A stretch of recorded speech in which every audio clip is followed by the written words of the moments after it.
Whoa. I do apologize for, hopefully everybody can hear me. I do apologize for earlier. I don't know what was wrong with my phone.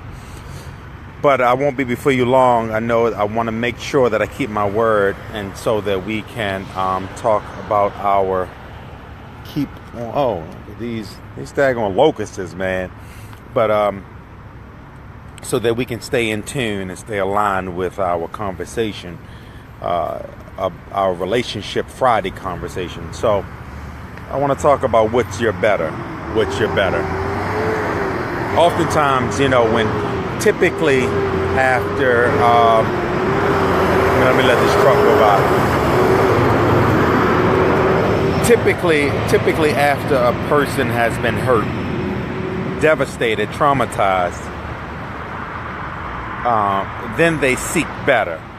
Hey, cuz, Angel. Then they seek better. But it's not until some pain has happened, something occurred, some kind of friction or tension that has happened in their life, that they seek that better. But oftentimes in relationship, whether it be, for example, if we were to use a relationship, here you have somebody that was in a bad relationship. They were in this bad relationship, and they don't want to ever be in a relationship of that sort again. And so they adopt this mindset, or adopt the cliche, I want better for my life. But they never define what that better is. They never say, they always, you hear these people say, I want better. And I'm not going to lower my standards. I'm not going to dummy down, and so on and so forth. But they never have a definition of what that better is. They don't know what that better looks like. And you can't chase an image that you don't know what it looks like. You can't chase an image of better that has no shape, that has no form. You can't chase an image that you don't have a clear indication of what you're looking for. Because if you can't chase it, then if you don't have a clear indication, or if you don't have an idea of what better is and what you're looking for, then guess what you're going to do? You're going to be wandering around the wilderness chasing anything and end up with anybody. And it's a dangerous thing to chase anything and end up with anybody, because all you're going to find yourself is in the same rut, or a rut that's worse than what you left. Oftentimes we it's crazy because we chase better. We think in our mind that we're chasing better, but really we're running from the hurt and the pain from the last relationship. Let me give it to you again. Oftentimes we want better. We, in our mindset, we think that we're chasing better, and we're not going to settle until we get better. But when you look at it, the substratum, or the root of what you're doing is, we're really running from what we don't want to be a part of again. It's a dangerous thing. And so you have to have in your mind, what is better? What is your better? Because, hey, Kim, if you define or know what your better is, then you can move forward. You know that what you're not going to tolerate. You start to develop a taste bud.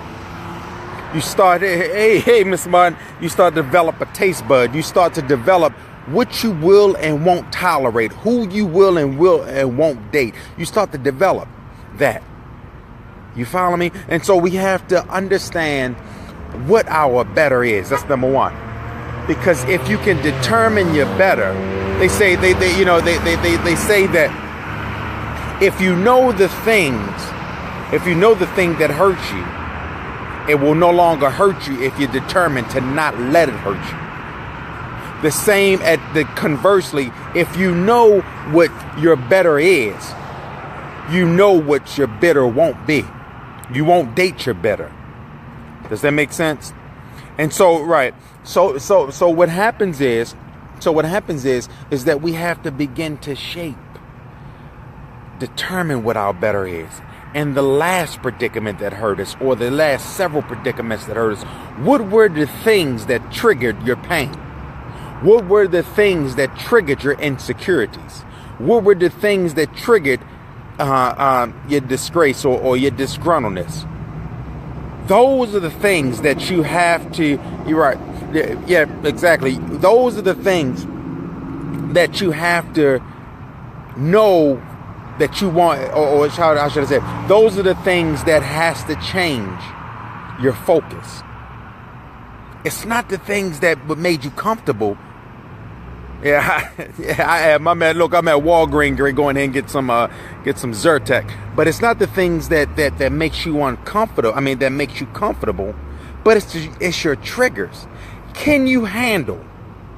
For instance, when you want better, here you have a woman who's used to dealing with whoever, and she meets a guy who has it going on, who has a good car, who has a good job, he's handsome, so on and so forth.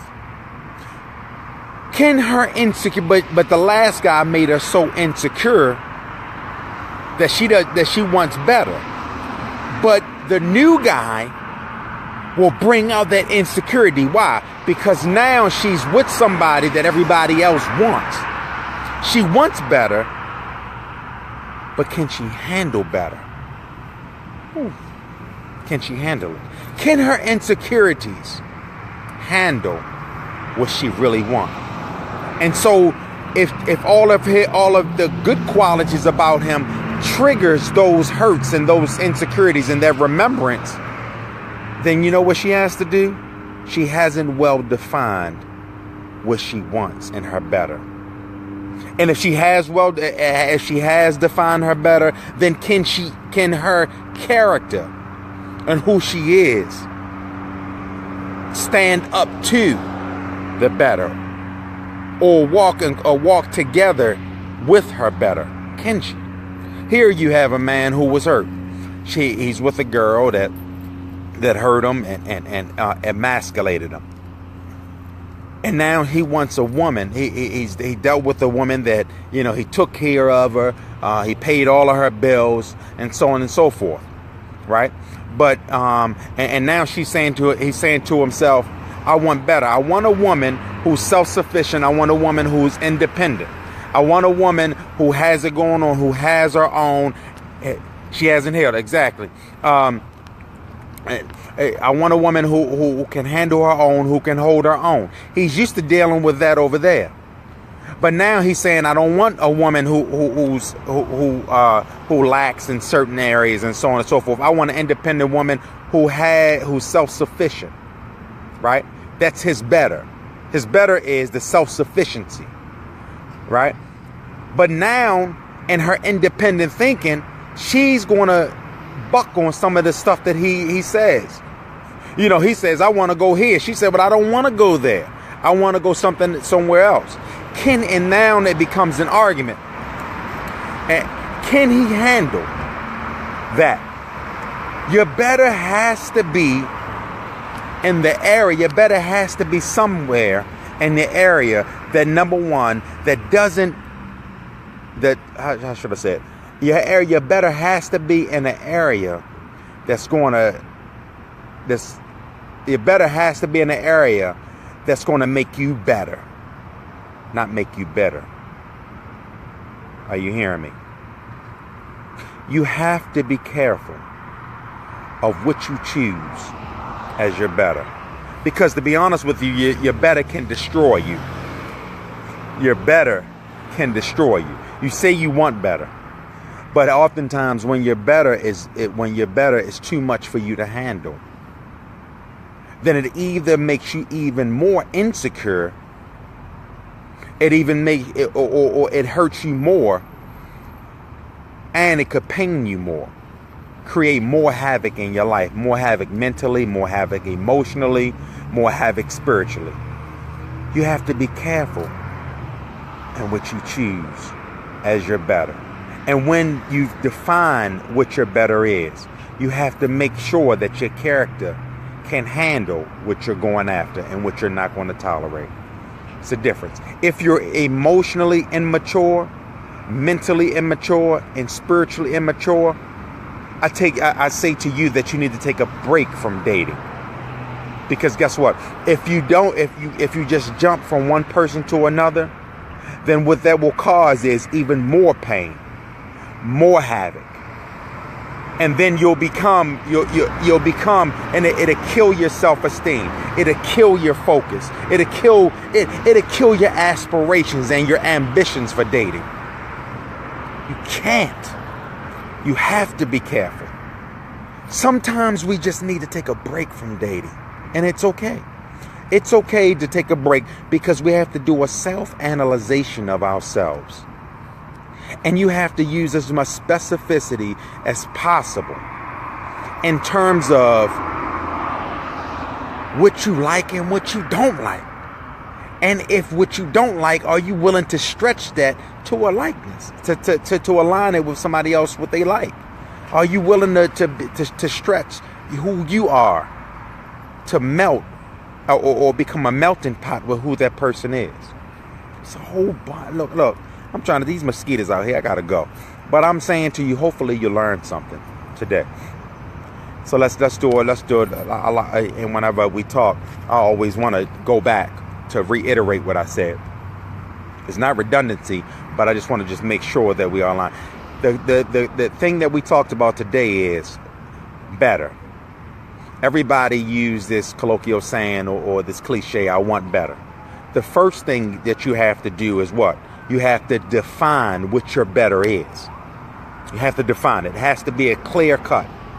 And make sure that whatever your better is, that's what your central focus. You have to be careful that you want better for your life and that you're not running from the thing that hurts you. Because oftentimes we're running from the thing that hurts us, which puts us in the hands of anybody or any situation. That's number one. The second thing is that we have to make sure that we can handle our better. Because if we're not in a predicament where we can handle our better, then what happens? Our better puts a sour taste in our mouth and could potentially damage us even worse. Exactly. The third thing is that we have to be careful that we don't go so much as we don't fall prey to exactly what we want. We just have to make sure that we want what God wants for us. We have to pray every time. Hey, Miss Barbara, we have to make sure that whoever we date, we have to make sure that that person is what God wants for us. You got it? And lastly, we have to make sure, and this is the last one, we have to make sure that we're using clear-cut, definitive actions. We have to go in with some kind of expectation or some understanding. Because oftentimes we allow people, and this is key, you gotta get this. If you don't get anything else, you gotta get this. Oftentimes we allow people to enter into our lives without any kind of definition. Let me give it to you again. We allow people to enter into our lives without any kind of definition. The person that's coming to our life, a female, she has to know after a couple of conversations and all of that, you should know if this person is going to be, if this person is trying to enter into our life to be some kind of boyfriend or boy friend. Is she entering into your life or some kind of capacity? What is she going to serve? Is she going to serve as a girlfriend or a girlfriend? You get it? Because everybody that enters in your for men out there, every female that enters into your life doesn't necessarily have to be your girlfriend. She could just be your girlfriend. The same thing for women. Every man that enters into your life doesn't necessarily have to be a boyfriend. He could just be a boy friend, and you have to make that clear. Everybody that you date or everybody that you talk to ain't gonna make the cut. You hear me? Everybody that you date ain't gonna make the cut. And it's okay to talk to them, but you have to make a clear cut decision how are they going to serve? What capacity do they serve in your life? Only one person can make the boyfriend cut. Only one person can make the girlfriend cut. But a couple of people can be the boy friend, platonic, the girl friend, somebody that you just might speak to. It's okay. I gotta go. I've been out here too long. The mosquitoes are tearing me up. But look, I wanted to get this in, but I can't reiterate it enough. Define your better. Define your better. Define your better.